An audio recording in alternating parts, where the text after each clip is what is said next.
Keep yourself in the loop of everything football on the Golden State Media Concepts Football Podcast. The latest news on and off the field, be it college football, Big Ten, SEC, Big 12, Pac-12, ACC to the NFL. We've got you covered. Listen to the Golden State Media Concepts Football Podcast.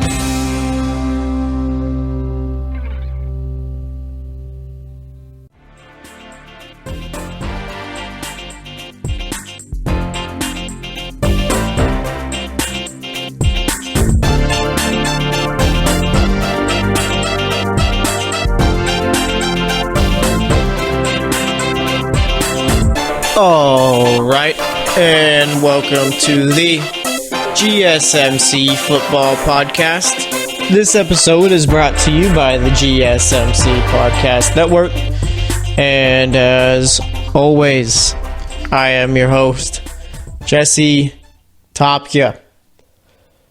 All right, so here we are, middle of the week. It's Wednesday. Tomorrow we got a whole bunch of preseason games going on. Going to see what Josh Allen looks like with the Bills. See what Ryan Tannehill can do after coming off of his ACL tear. Baker Mayfield, I'm sure, will play a lot tomorrow. We'll see Lamar Jackson, and I'm hoping we'll get to see Anthony Miller and those young Bears players play tomorrow. But either way, let me tell you what's going on for today's show. First segment, I want to talk about the Browns once again. Watched Hard Knocks yesterday. I enjoyed it. I'm going to give some thoughts on that, and also talk about the Browns culture. Second segment, let's talk about Aaron Rodgers. Got reported about a couple of days ago that he wasn't happy with some of the young receivers at camp. So we'll talk about Rodgers right now at this point in his career. I mean, why he'd be getting mad at these receivers and what's left for him to do. Third segment, we're going to be talking about some contract negotiations between the Raiders, Khalil, Mack, Aaron Donald, and the Rams. Update on Aaron Donald and the Rams. And then for the fourth segment, we will be talking about anything else going on in the world of football. So that's how today's show is going to go down. We were talking about it yesterday. Hard Knocks hasn't really been too good in the last few years. Last year was just more so Dirk Cutter yelling at Jameis Winston the entire time. As entertaining as that was, you can only take it for a couple of episodes and then it gets old. So it wasn't necessarily great. But I think this year might be a bit different. I enjoyed yesterday's episode of Hard Knocks. I think that, well, some of the takeaways, showed Baker Mayfield at the airport, him getting mobbed by fans and all that, Brown staff asking him if they want him to carry their bags, or if he wants them to carry their bags. Then you got Nick Chubb at the airport. People don't really know who he is. They're asking him if he plays football and all that, if he's a player. Then you got a couple of updates on Josh Gordon. And from what I could tell, those updates, Josh Gordon seems like he's fine. It's just more so exactly what it is. The dude's just trying to work on himself before he comes back to camp. Todd Haley didn't seem too happy about that. And there was also the problem of practice. Seems the Browns have been pretty lackadaisical the last few years as far as practice, players not showing up and all that, players taking days off. Jarvis Landry gave a nice little speech in the wide receivers room to the wide receivers about practice, saying they need to be there, talking about how the Browns' mentality and their culture the last few years has been terrible and how it needs to stop. Talk about basically how if you're not hurting, if you're not injured or whatever, then you should be out there at practice. And it seemed that Todd Haley and Hugh Jackson didn't really get into it or anything like that, as much as it was made out to be something like that about the subject at hand. But Hugh Jackson, it seems like Hugh Jackson's got the mentality of, you can tell him whatever you want, at least from what I learned from this Hard Knocks episode, from what I got from is you can tell him whatever you want, but Hugh Jackson knows he's the head coach, so he knows everyone's got to answer to him, so he's going to run his team however he wants. That's a bit of a dangerous one, considering the fact that Hugh Jackson can be wrong at times, I'm sure. And if he's just believing himself and saying, this is what I want to do, so this is what we're going to do, then Browns could be in for a problem. But like I said, I don't really put any stock into Todd Haley and that little scene with Todd Haley and Hugh Jackson and all the coaching staff right there. It wasn't really anything, to be honest. But that got me thinking, and yeah, the Browns do got to change up the culture this season. And you got to bring in players who do help change that culture. And I bring this up also because now we've learned a little bit more from Antonio Callaway. Obviously, he was given a ticket for having marijuana in his car. He drove with a suspended license. And also, they found bullets and gun parts in his car. If you're the Browns and you realize that you've been a terrible team over the course of 2 decades, and the mentality and the culture going on in that organization has been terrible, then you can't really be having players doing stuff like this. Because you know what? Guys like this is what keeps that bad culture around. And again, this just happened on Sunday. I mean, he knew he was in camp. And he knew what he was doing. And like I said, I mean, the Browns can't really go back on this considering the fact that they already traded Corey Coleman. But they got to start bringing in guys like this who aren't going to be causing distractions. I mean, you got Josh Gordon over there who is going to seek help for mental health and all that. And you're bringing in guys like Antonio Callaway in. I get that the guy plays well at the wide receiver position. And, I mean, there's a chance that he ends up shaping himself up. But these aren't the players the Browns really need here. You need guys who aren't going to be getting in trouble. And aren't going to be, and aren't going to be pretty much putting themselves in the headlines with bad ones. So, I mean, it's going to be interesting to see how the Browns combat that. Not just Antonio Callaway getting in trouble, but more so trying to shift over this little mentality. Because I think that's one of the biggest things, too. And we see this with teams every offseason. Seahawks in Miami, one of the biggest teams, I think, this offseason who have preached culture change. Seahawks had the Legion of Boom, Michael Bennett, all those guys were pretty outspoken and all of that. And it seemed like one where I don't really think it was a problem, Richard Sherman or any of those guys speaking their mind, saying whatever they wanted, but I think maybe it was a point to where Pete Carroll kind of lost control of that team and didn't really have a grip on them. So that's why I think they felt like they had to get rid of all those guys. Plus, I mean, Richard Sherman was already old, coming off of blew his Achilles out last season. He's 30 years old now. Cam Chancellor pretty much had to retire because of injuries. Michael Bennett, they just traded him. Earl Thomas, I'm assuming he's going to end up getting traded. I highly doubt that they end up giving him an extension. If they do, I'll be surprised. So, I mean, yeah, there's that. And as far as Miami, I think a lot of the problems with the culture there was that I think guys preached that guys weren't really spending too much time in the playbook. More so a bunch of me guys rather than a bunch of team guys. So, I mean, it helps to change the culture up. Obviously, you're going to be getting rid of a lot of your top guys, but, I mean, it's what you got to do to start over and eventually become another decent team. And, I mean, that's what's number one for the Browns right here. Obviously, you got a lot of good players, but old habits stick around, and they got to get rid of those old habits. And, I mean, I guess they got time to, considering no one is expecting them to really do much this season.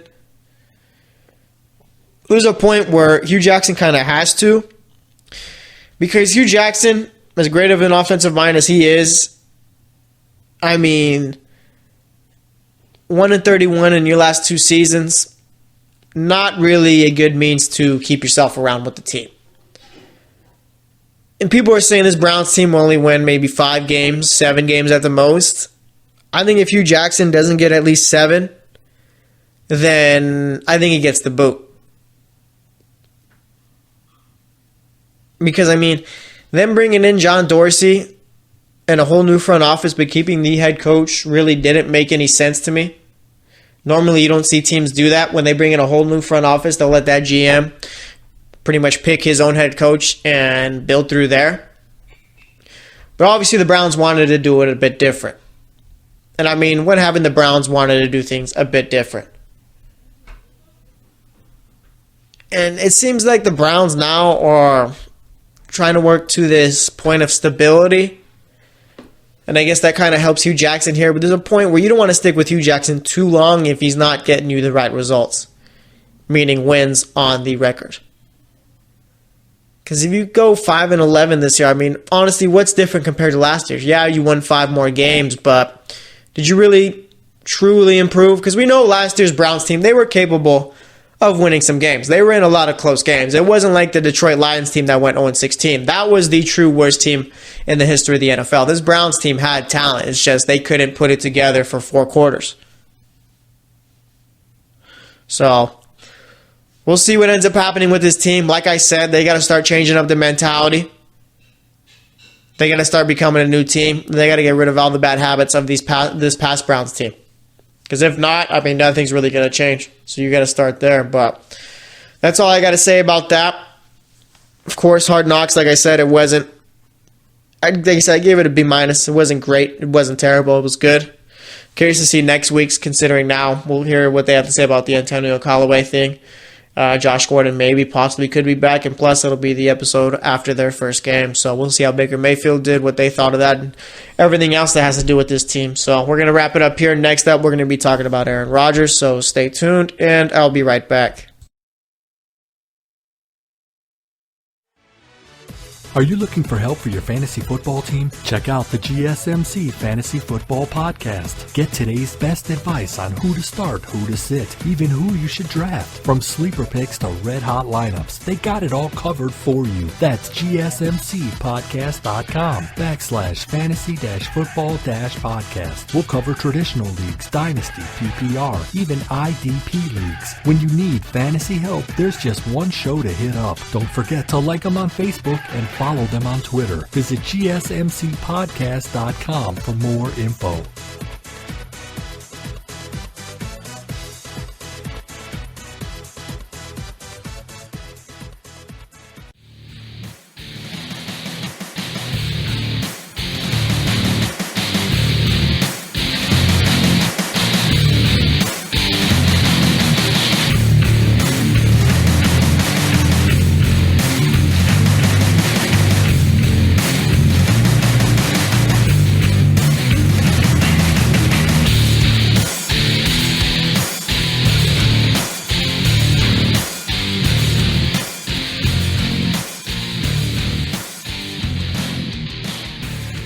All right, and welcome back to the GSMC Football Podcast. I figured since yesterday we talked about Brett Favre for a segment, it'd be good to talk about his replacement, Aaron Rodgers.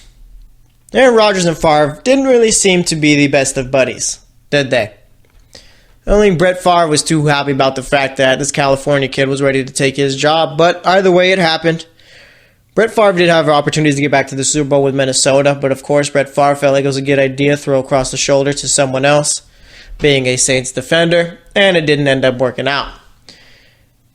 But one thing I've kind of noticed, looking at Aaron Rodgers' stats and all that, Aaron Rodgers is kind of having the same career as Brett Favre. And they're not... Like, Brett Favre's probably going to finish with the higher all-time stats depending on how long Aaron Rodgers ends up lasting. But looking at it, Aaron Rodgers is currently a 2-time All-Pro. When by the time Favre retired, he was a 3-time All-Pro. Rodgers is a 6-time Pro Bowler. Chances are he'll make the Pro Bowl. I'm assuming he's going to play about 5-7 more years. He'll make the Pro Bowl probably at least 5 more times. Both only have 1 Super Bowl.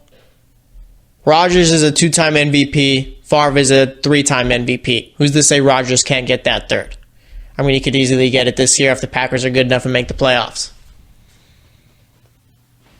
And the only thing that kind of keeps Rodgers from catching him statistical wise, Rodgers sat out the first three seasons of his career and has also missed time in 2013 and 2017.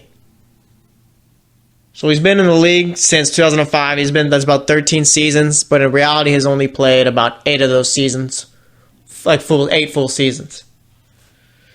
Well, like I said, they're basically on the same career path. I mean, a lot of Brett Favre's success happened early on in his career, same with Aaron Rodgers. Aaron Rodgers ended up winning the Super Bowl, I believe, what was it, 2011?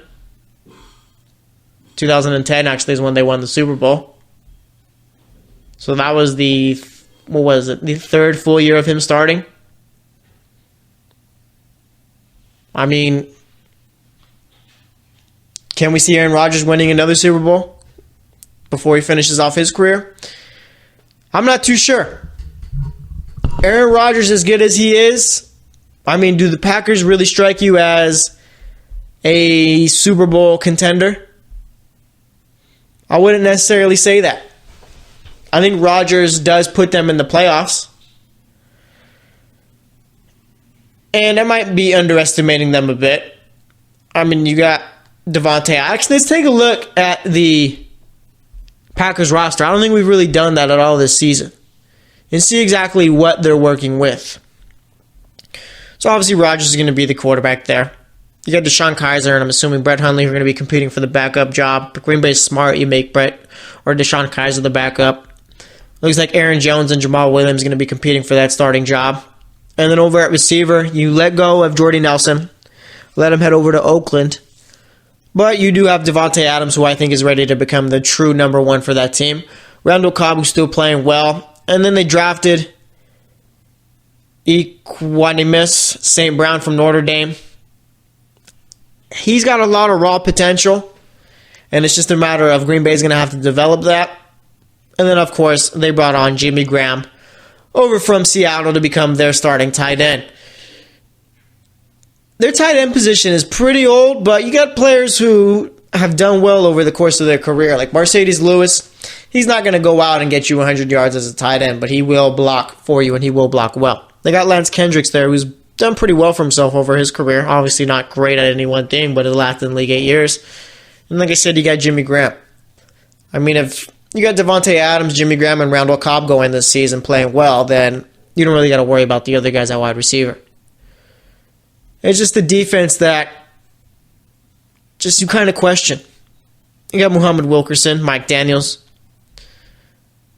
Obviously, you got Clay Matthews, but they do need more help at the linebacker position. And at cornerback, they did draft Jair Alexander out of Louisville.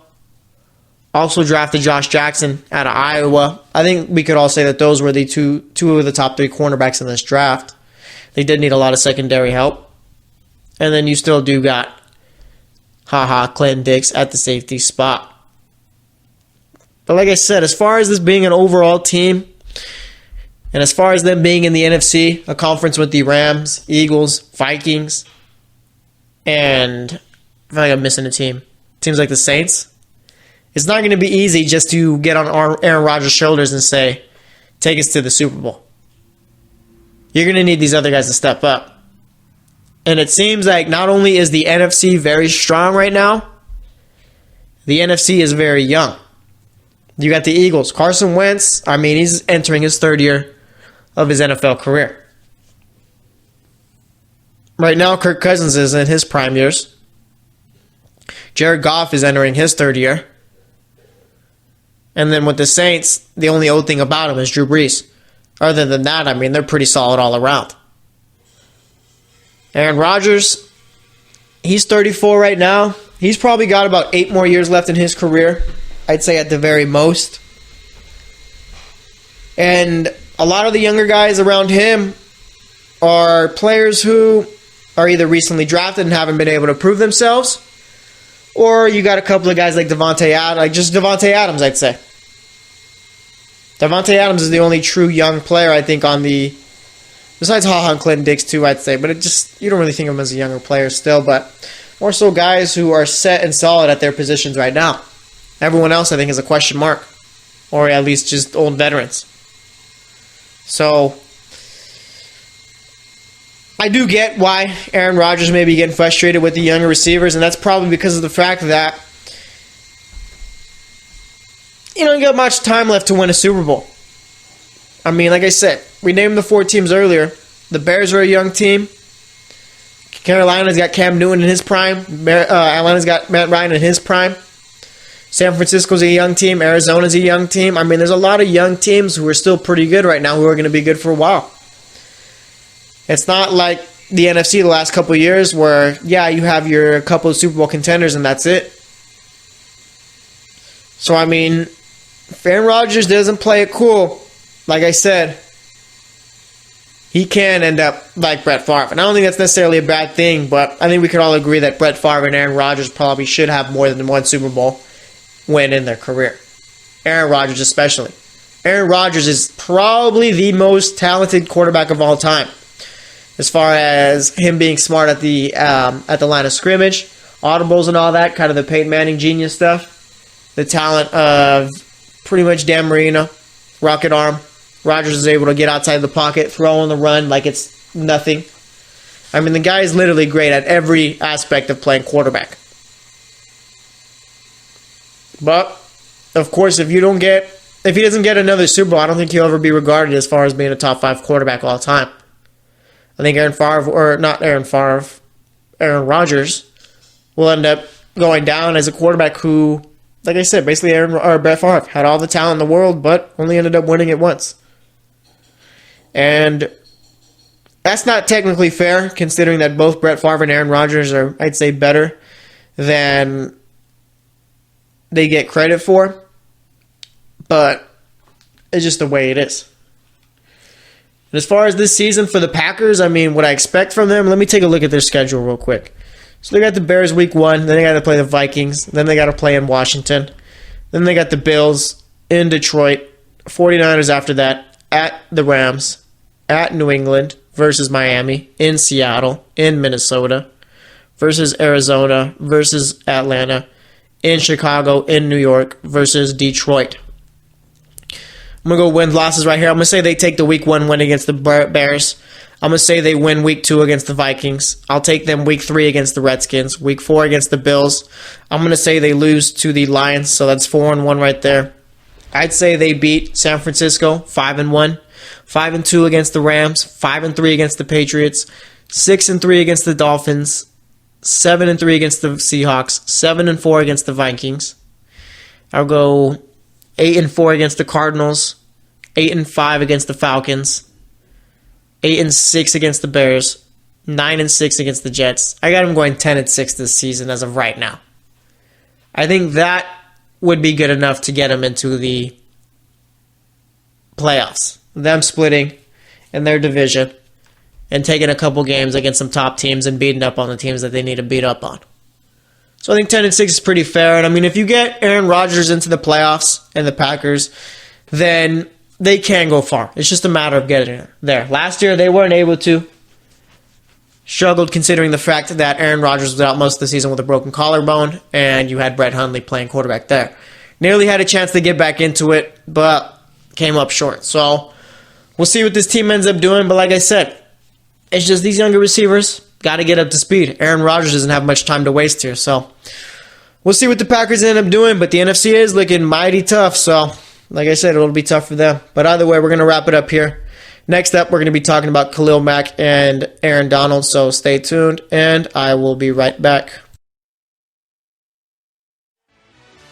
Check out the show that's built on the MMA, from the UFC to extreme cage fighting. They got the fights covered. Check out the GSMC MMA podcast. Get the latest news on past or upcoming fights. Join us as we talk to and about some of the biggest names in the MMA, past, present, and future. When it's the fight game, there's just one show to check out. GSMCpodcast.com/MMA-podcast. Don't forget to like them on Facebook and follow them on Twitter. Visit GSMCpodcast.com for more info.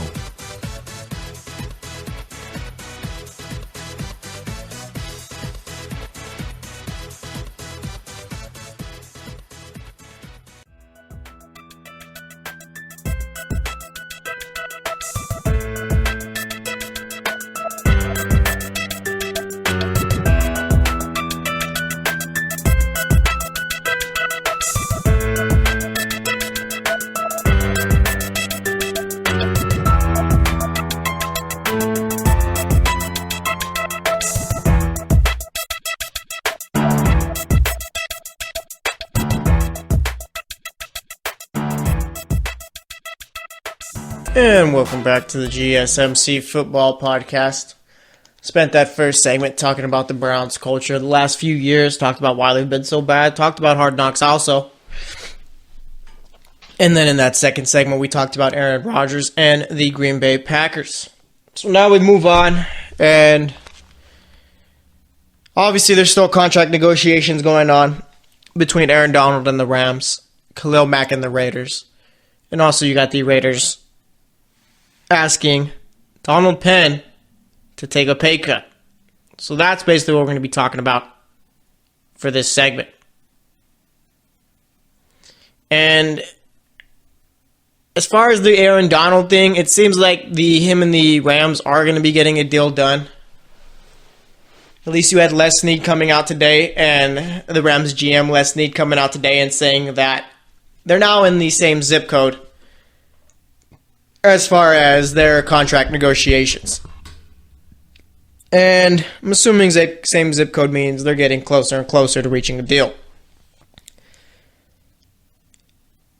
That's good for the Rams and Aaron Donald.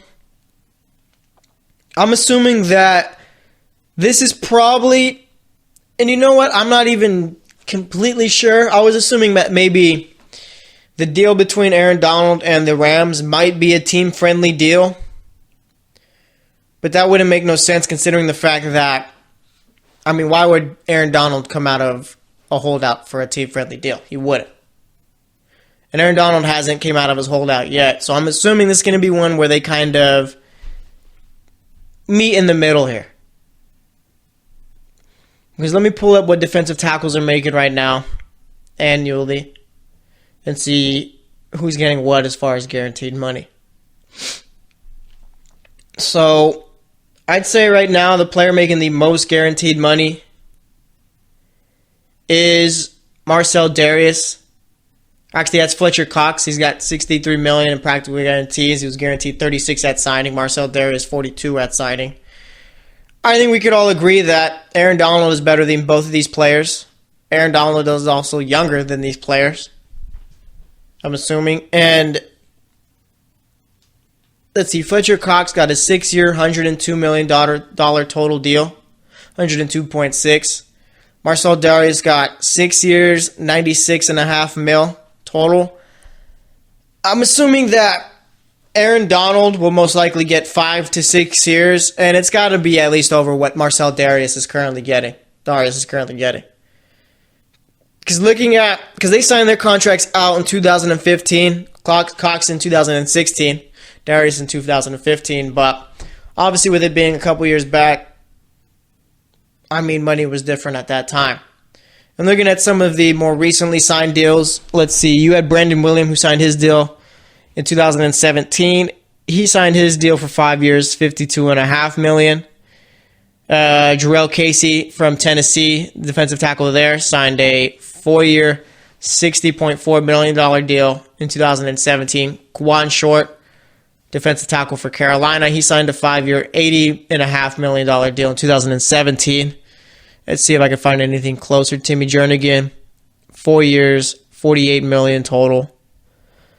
So, as far as the recent deals for defensive tackles from 2017 and on, the deals have been relatively small with Quan Short making the most. So, I guess if the market right now for a defensive tackle is about 80.5, given that that's what Quan Short is currently getting, I'm assuming that you probably got to give Aaron Donald about $90 million total, at the very least. So that'd be about $6 million less if it's 90 under Marcel Darius. And I get that Aaron Donald's a better player than Darius, and probably you can argue a bit. Well, yeah, I'd say he's a better player than Fletcher Cox, but obviously you're going to pay the guy what the market says he's worth, not what he says he's worth. And if Aaron Donald were to get more than that, then, I wouldn't be mad at it or anything like that. But it's just given the deals that have been signed in 2017 and on, and even in 2016. 2016 you had Malik Jackson signing an $85.5 million deal with the Jaguars.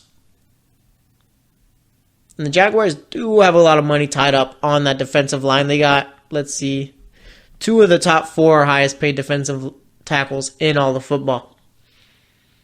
But I mean, I guess it pays to be a defensive lineman. But like I said, I've always been hesitant on the Rams paying Aaron Donald all that money, just considering the fact that I think they're still Super Bowl contenders without him. And I'm not trying to discredit what Aaron Donald has done or anything like that, but I just think that, I mean, my example is you take a guy like Todd Gurley off the Rams.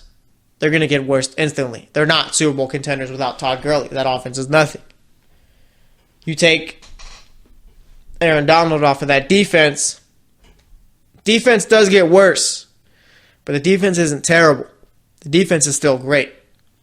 So I think that's just one thing that the Rams got to think about here. But like I said, looks like they're close to a deal. Not sure exactly what he'll be getting. And of course, they haven't even reached a deal yet. But like I said, they're close there. Les Snead says they're in the same zip code, so we'll see what ends up happening. Now we move on, and the Raiders are making me question them a bit.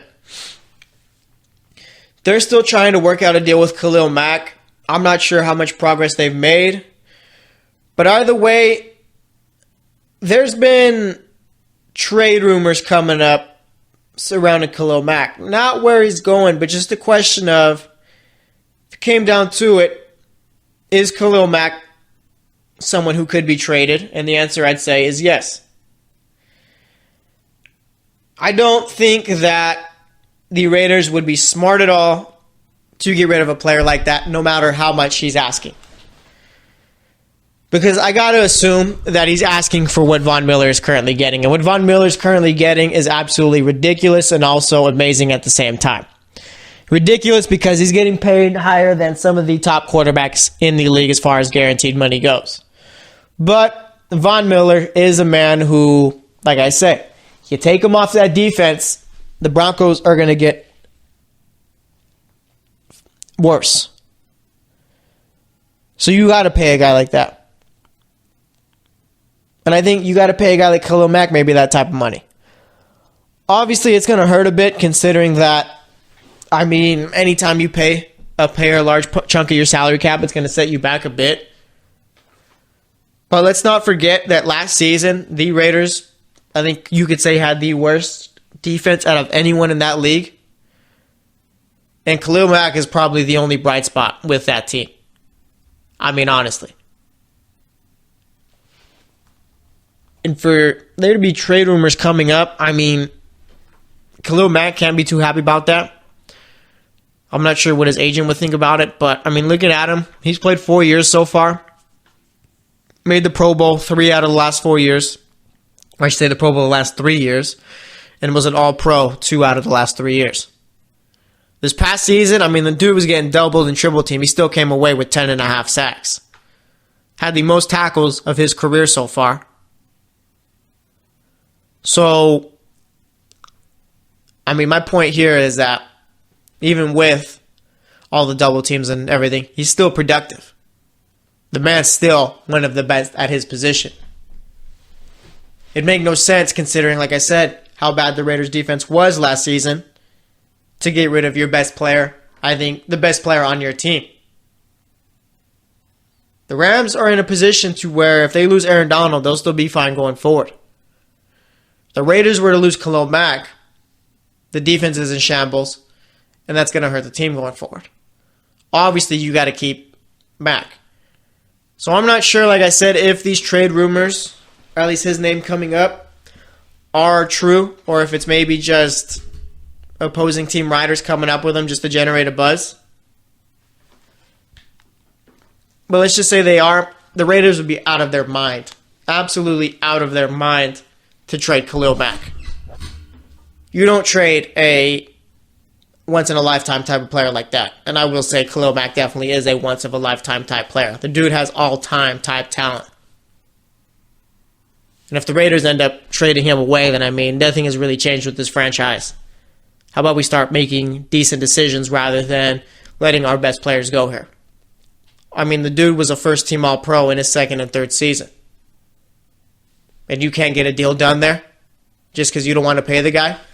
I mean, you had no problem giving John Gruden 10 years, $100 million. I'd say that maybe Khalil Mack is a little bit more important to your team rather than a head coach, considering one's out there on the field pretty much doing anything he can to help that defense and team. I don't know. Just the point there. And also with the Raiders, they want Donald Penn to take a pay cut. Donald Penn doesn't necessarily want to take a pay cut. Donald Penn ends up hitting the free agent market. I mean, some team's going to end up with a very good offensive lineman. Last year, I think Donald Penn struggled a bit, but I mean, who did it on that Raiders offense? So I don't really put too much stock in the last season, but if the Raiders end up letting Donald Penn go and don't end up extending Khalil Mack, their first couple of years in Vegas aren't going to be necessarily great. So I really hope that the Raiders end up making the smart decision here, extending Khalil Mack and keeping Donald Penn around. And I'd say they probably don't end up keeping Penn around because usually when a team asks a guy to take a pay cut, it doesn't really work out there. So we'll see what ends up happening with this team, but they're going to be very interesting to follow this season, just let me tell you that. So we're going to wrap it up here. Next up, we'll be talking about anything else in the world of football, so stay tuned, and I will be right back. Check out the show built around the women of MMA. From the UFC to the extreme cage fighting, we got the fights covered. Listen. It's the Golden State Media Concepts Women's MMA Podcast. The latest news of upcoming fights, discussions of previous matches. Join us as we talk to and about the biggest names in women's mixed martial arts, past, present, and future. When it's the women's fight game, you know where to listen to. The Golden State Media Concepts Women's MMA Podcast.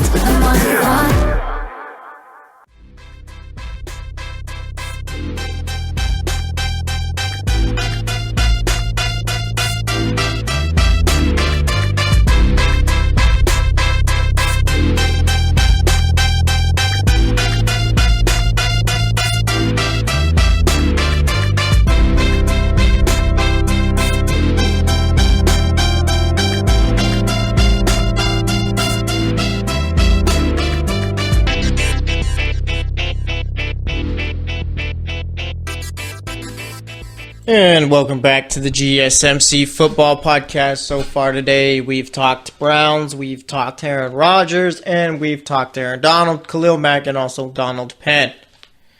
Now, we finish up today's show talking about anything else going on or anything else that rolls through my mind as far as the world of football goes.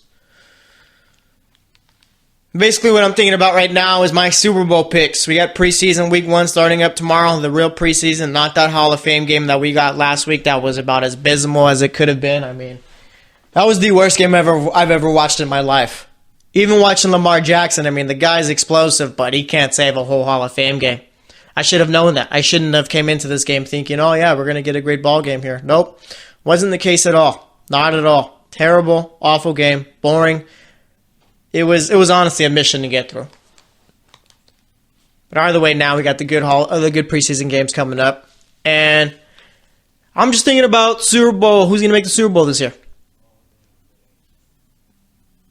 And that's a tough question. Considering that, I mean, you almost got to make your pick for the AFC. Team that make it out the AFC as the Patriots. Right? I mean, why wouldn't you be? Do any of these other teams out here in the AFC really scare you too much? I wouldn't say so. Not as much as the Patriots would. And then over in the NFC, I mean, there's literally about 5, 6, 7 teams you could probably take your pick at who could make it there.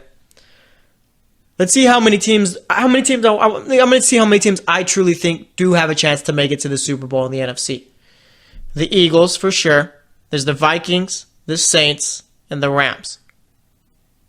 I'd go Atlanta, Green Bay, the Giants, and I'd say Carolina. That's about 8 teams right there where I wouldn't be shocked if they ended up making it to a Super Bowl. I mean, it's possible that one of those 8 teams does. Well, one of those 8 teams will, I'm assuming, unless somehow the Lions, Bears, Cowboys, Redskins, 49ers, Seahawks, Cardinals, or Buccaneers really step up, which I don't see happening. And I'd say, yeah, it's pretty fair, actually. The Cowboys, Bears, Lions, Bucks, Seahawks, 49ers, Cardinals, and Redskins are teams that I could see, I see for sure not making the Super Bowl. So, you look at it, it's very difficult to repeat. Not too many teams do it. Few have, but like I said, the majority haven't. Looking at Green Bay, of course, you got Aaron Rodgers, you got Devontae Adams, you got Jimmy Graham, but there are questions as far as your secondary and defense go. Minnesota, are you sure that Kirk Cousins is the guy to get you over the top? Has he really shown you that over with Washington, or did you just throw a bunch of cash at this guy? As for the Giants, does Eli Manning still have another run in him? You got the players on offense to get far. I think you got the defensive coordinator and defensive personnel to get far. But of course, if Eli Manning can't get it done, then they go nowhere. New Orleans, let's be real here. Last season, as good as they looked, that was Drew Brees' worst statistical season with the Saints. Was it a matter of the offensive game plan changing up? Or does Brees not have it anymore? You look at Carolina, made it to the Super Bowl once in 2015. Broncos defense wiped the floor with Cam Newton in that offense. Since then, haven't really had too much playoff success. Could Cam Newton make another run back to the Super Bowl? It's possible. Then there's the Falcons. As good as they are, Atlanta sports teams choke. Last year, that offense didn't really look good. I don't think they played to the level they possibly could get to. Is this year going to be different? If it's not, then they have no chance. And then you got the Rams. As good as they are all around, it's a lot of new faces they added. You got to make sure everyone on that team is happy with the touches that they're getting. So, that's always tough to be off-season champs and do well in the regular season. As far as teams in the AFC, the Patriots, we hardly ever see teams make it back to 3 in a row Super Bowls. So that's just why I don't think the Patriots are going to be making it back. The Steelers, your offense looks great, but your defense is still about as bad as it was last season. Jacksonville, can you really trust Blake Bortles to get you there? Last year you came close. Then you got the Texans. The Texans have a Super Bowl contending team. The only problem is those guys can't stay off the injury report. That's a bit of a problem considering that the guys who always stay injured on that team are usually their best players. Denver haven't been in the Super Bowl since 3 years ago. Last 2 years wasted with bad quarterbacks. Case Keenum made it to the NFC title game last year. Who knows? Maybe he could take Denver there if their defense steps up. The Chargers, you lost Hunter Henry in minicamp, Jason Verrett last week. Are you going to make it to the week 1 with a solid all-around team still? Who knows? So, there's not too many Super Bowl contenders out in the AFC, I'd say. But if I had to make my pick for who's making the Super Bowl this year, this is a bit of a tough one. I got to go out in the AFC. I'm going to go with defense wins championships there. I'll go with Jacksonville making it out the AFC, and like I said, the only tough part here is picking the NFC. I really like the Rams, but I just got the feeling they won't make it to the Super Bowl this year. Looking at the Falcons, I got to see what Steve Sarkisian does as far as calling plays for that offense. Carolina's my dark horse team out the NFC, but I don't think I'm bold enough to pick them. I like the Saints, but I think it's going to come down to Minnesota, the Saints, or the Eagles. And I think I got to go with the Eagles here. The Eagles won the Super Bowl last season and got better this offseason. I think they made the right moves to improve their team along with not doing too much. So I'm going to go in the Eagles, Jacksonville Jaguars Super Bowl. And that probably wouldn't be the most exciting Super Bowl, but as far as the defense goes, it'd be a great game. And as far as my dark horse teams, I'll go with Carolina out of the NFC. And I guess Houston. So those are my 2 dark horse teams in each conference. But, it'll be interesting. Of course, we still got a whole preseason to go. Got to see who's coming in healthy to start the season and who's not. It's not always necessarily the easiest thing to get through. I think we've had, about 11, 12 ACL tears. And we haven't even hit our first preseason game yet. tough business out here. But, I mean, we'll see how every team does to start the season. Plenty of storylines to go around.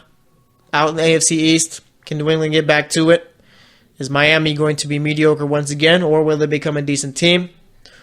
Who's going to be starting for the Bills and Jets? I mean, over in San Francisco, Santa Clara, should I say? Is Jimmy G what everyone has made him out to be? I mean, the 49ers paid him a whole lot of money. And I don't think Jimmy G really has any room to develop for his season and eventually become the great quarterback. You don't get paid all that money to develop and wait and see as far as your skills. You get paid that money. That team is expecting you to win them ball games right this second. So there's going to be a lot of pressure on him. Like I talked about yesterday, the Cardinals are a team that everyone's sleeping on. For me, they're the second best team in that division.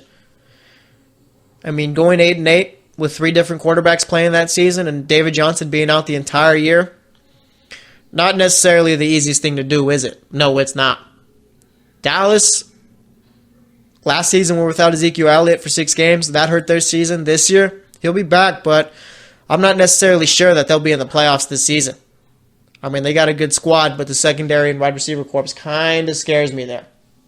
So, like I said, plenty of storylines to go around. So for my Super Bowl pick, I'm going with the Jaguars and Eagles. So I think we're just going to about wrap it up here. Today, we talked Browns, we talked Aaron Rodgers, Khalil Mack, Aaron Donald, Donald Penn, and then for this segment, gave some thoughts on some of my Super Bowl contenders and who are my picks to make it. So thanks for listening to the GSMC Football Podcast. As always, I am your host, Jesse Tapia. I will be back tomorrow, so stay tuned, and I will talk to you guys later. You've been listening to the Golden State Media Concepts Football Podcast, part of the Golden State Media Concepts Podcast Network. You can find this show and others like it at www.gsmcpodcast.com. Download our podcast on iTunes, Stitcher, SoundCloud, and Google Play. Just type in GSMC to find all the shows from the Golden State Media Concepts Podcast Network, from movies to music, from sports to entertainment, and even weird news. You can also follow us on Twitter and on Facebook. Thank you, and we hope you have enjoyed today's program.